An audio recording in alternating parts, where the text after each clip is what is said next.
Good morning and welcome to the News on New Day, live from the John Hammond Street at Kanda here in Accra. My name is Judith Awochi Tando. Coming up this morning.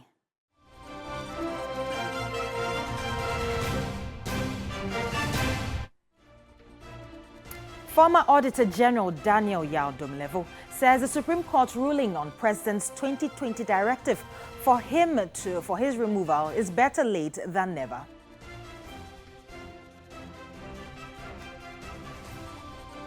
Also, Electoral Commission slates Tuesday, June 27 for the Asin North by-election. Also coming up, one person confirmed dead in Medina Ridge Junction fire. And on the international front, UN extends sanctions on South Sudan for a year. Details of these stories and more coming up shortly. Please don't go away.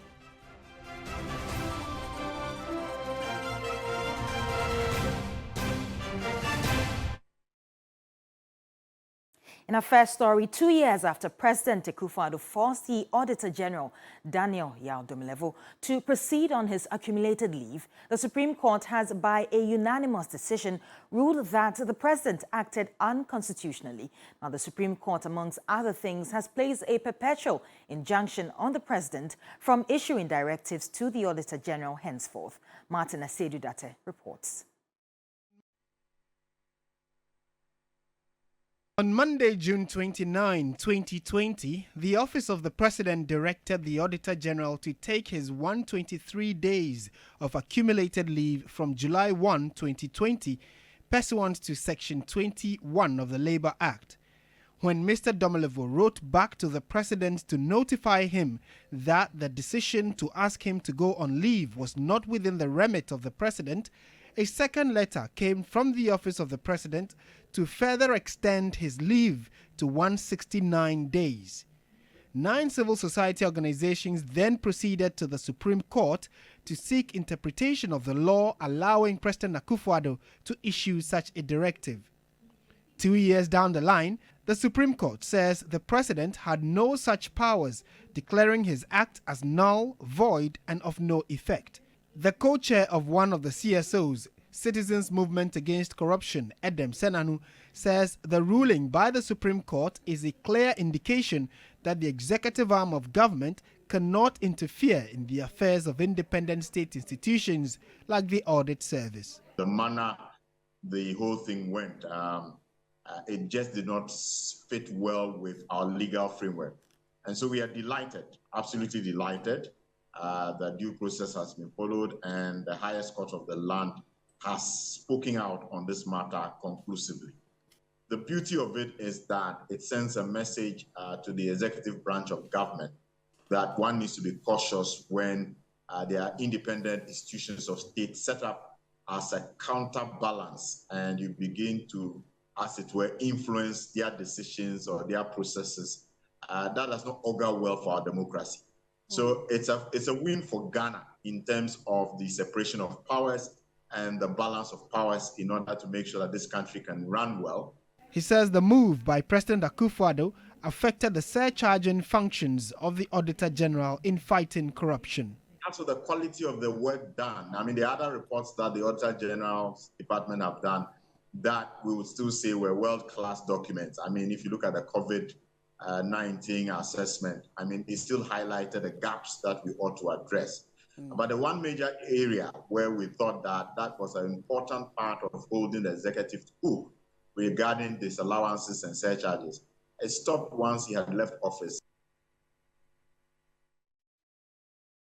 Let's stay on the subject. And people say justice delayed is justice denied. But I say better late than never. These are the words of former Auditor General Daniel Yaw following the Supreme Court's ruling on his forced leave directive. Highest office of the land, the office of the president, should rather be seen as enforcing or complying with the laws of the land instead of being at the forefront of violating or breaching these laws. So that is what disturbs me. But I am happy to say that never again do I think it will happen. Since the Supreme Court has decided on it, I am sure it will be upheld by this government and subsequent government. So no Auditor General may face or suffer what I suffered. That is my happiness. From my point of view, it is an abuse of executive power, especially when it is expressly stated what must be done. Look, if you remember, the office of the president, even in responding to my position, stated that they were depending upon, Section 30 of the Labor Act, which says every laborer or worker should take leave. But they didn't see Section 27, which said they should give the laborer or the worker at least 30 days notice prior to the commencement of the leave. Because the office of the president knew that if they had given me 30 days, I would have gone to court to enchant them. So they wanted to do everything possible that I could not have done anything to stop their illegal action. But better late than never.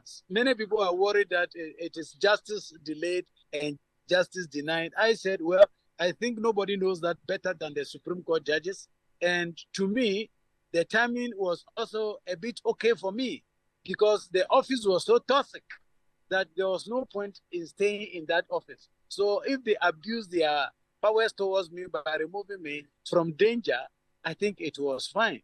But I was operating in a very toxic environment, a situation where you watch what you drink, you watch what you eat, you even watch who you talk to and what you say among your colleagues, because you know that you are operating in an enemy territory. I think it was wrong. So to me, it was a relief, even though many people think otherwise. Still on the matter, a private attorney, Justice Abdullah, has praised the Supreme Court's decision regarding the removal of Daniel Domelevo from office in hopes that it will prevent the abuse of executive authority over independent state institutions. In the middle of high-profile investigations, auditing, and which was clearly not in the best interest of the executive, including the likes of the Pro and the Osafmafo saga, among other things. And so obviously his absence was more preferred than his presence. And naturally, if you touch the head, in this particular instance, you've touched the entire institution of the Auditor General. And the principles of accountability, good governance, and democracy, they are bedfellows. And so the moment you touch one of these institutions, you literally rock the entire boats of governance in the country. And so as long as one does not intend to jostle with the lives of the people, you wouldn't act in the way that the executive acted. I do not see how you could be antagonizing your Auditor General, whether appointed by you or any other government for that matter, because really this is the only institution that ensures that we have value for money. And your preferences should not be a basis in determining who occupies that office, because it then literally erupts the entire foundation upon which good governance and accountability is built on.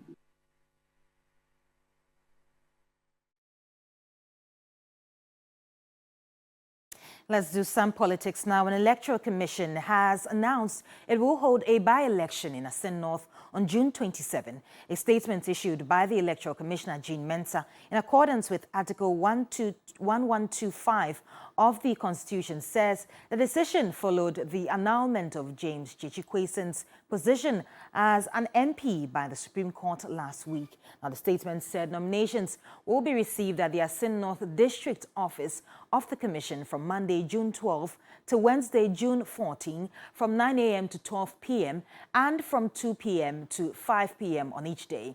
Persons interested are required to download the nomination forms from the Commission's website today, June 1. Already, the two leading parties, the NDC and the MPP, have pitched camp in the constituency vigorously campaigning. The NDC has hinted they will still represent Chichikweson despite the criminal trial he's undergoing.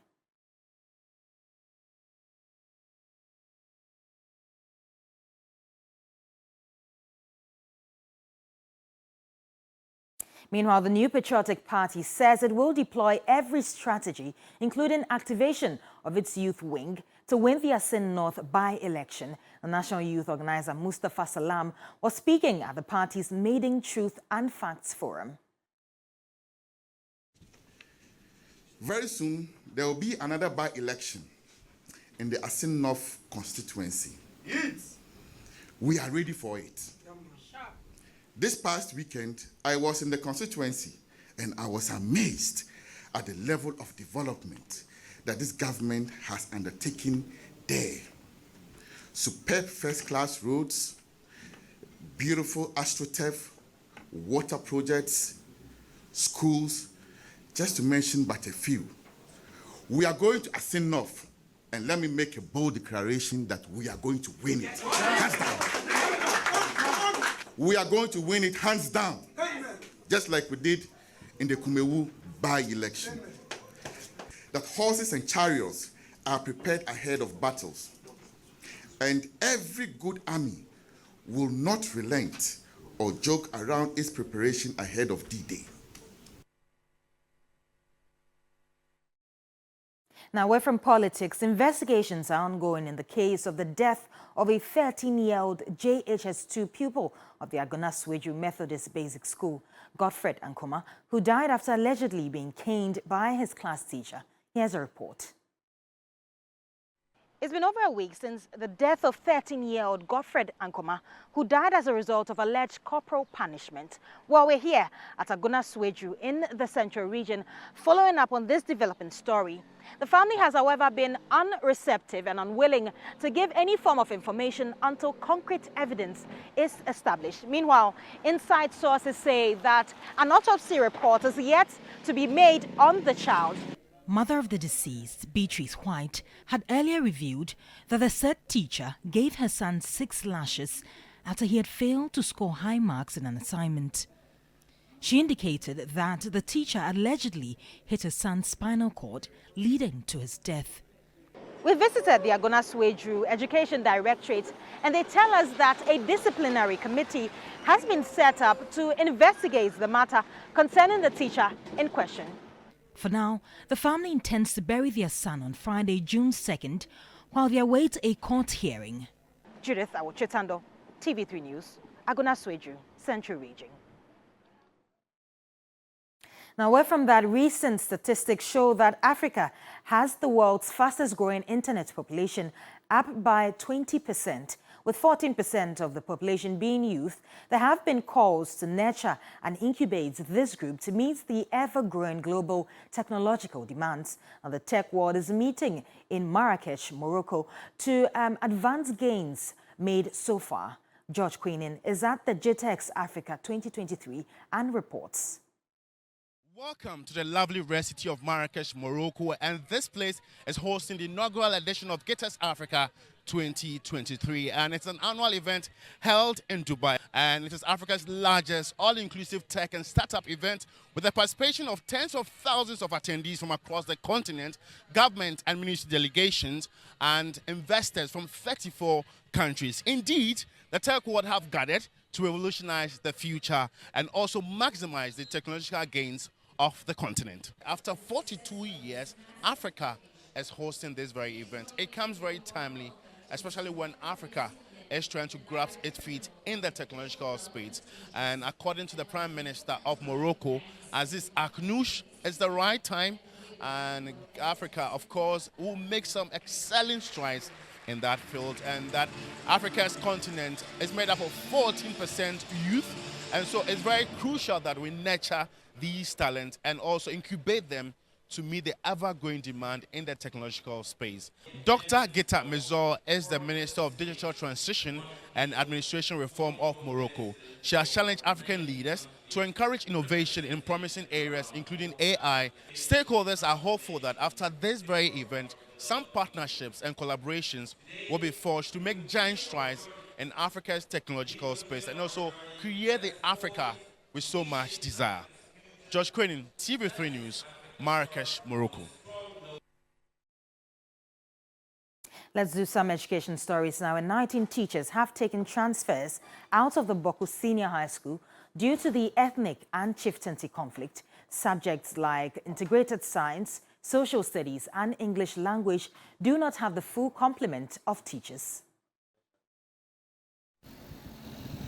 The Boko Senior High School has a current total student enrollment of 2,448. Nearly 1,000 of the number, made up of 521 boys and 413 girls, constitute the final year batch. The staff strength at the beginning of the academic year was 189, comprising 121 teaching and 68 non-teaching staff. However, as of May 2019 of the teaching staff are left on transfers to other schools due to the ongoing inter-ethnic conflict in Boko impacting negatively on academic work. The resultant effect is that some subject areas like integrated science, English language, and social studies have not the full complement of the teachers we need in these areas. However, school management has been able to tackle the problem somehow by redeploying some of the excess social science teachers to handle the social studies. It must be noted, however, that the same cannot be done for English and integrated science for obvious reasons. Headmaster of the school, Reverend Sylvester Agalga, further spoke on discipline in the school. In the not too distant past, the ability of school management to control and instill discipline in the students, especially the girls, was a much easier task than it is today. This lamentable state is due to the destruction of the school's fence wall following the violent clash between students of Boko Technical Institute and Boko Senior High School. School management is therefore once again appealing for assistance in cash or in kind to start reaffixing the wall while it awaits the outcome of the investigation. Speaking at the launch of the school's 60th anniversary in Accra, the global president of the Old Student Association, Alhaji Abdullah Achuluwo, called for support to address infrastructural challenges in the school. So I'll make this appeal to everybody that immediately after leaving this room, every year group, every regional chapter, the executives should ensure that their members pay their dues and pay them regularly. The 60th anniversary is on the theme promoting moral and academic excellence in the midst of the challenges of the 21st century, the role of stakeholders. Still on education, her works have been widely read in schools across the continent and beyond. She's regarded as Ghana's foremost author, whose contributions earned her numerous accolades throughout her career. The passing of Amai at Aidoo leaves a vacuum difficult to fill.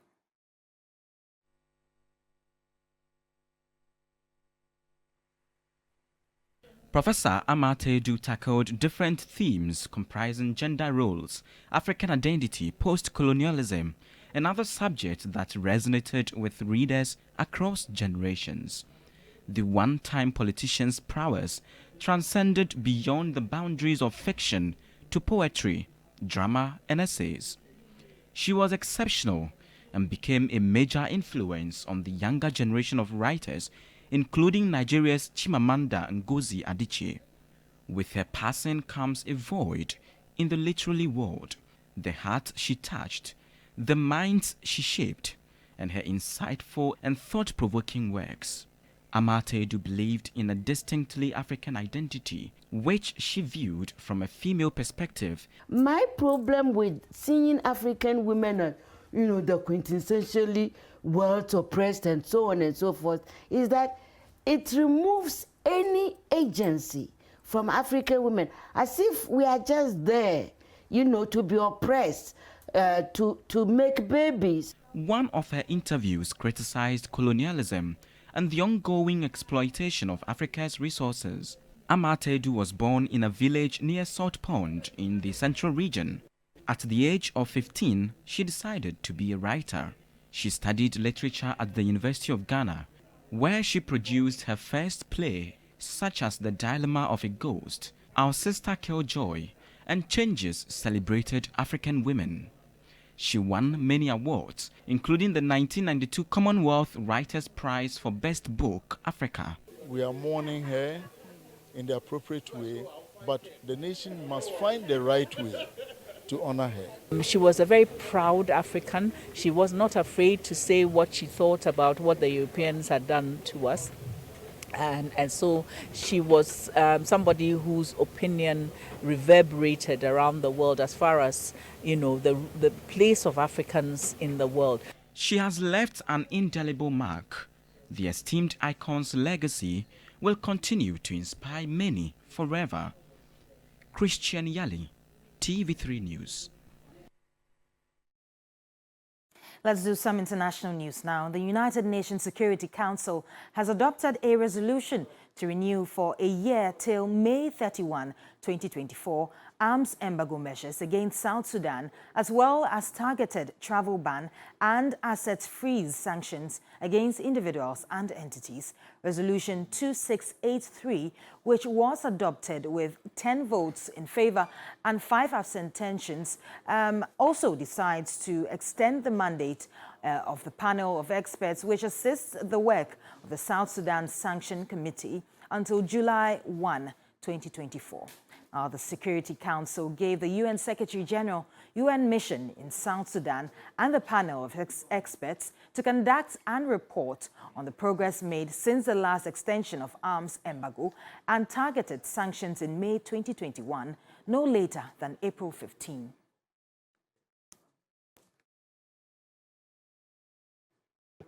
And that's all for the 6 a.m. news here on TV3. My name is Judith Awatri Tando. We'll take a short break and we'll be back with New Day.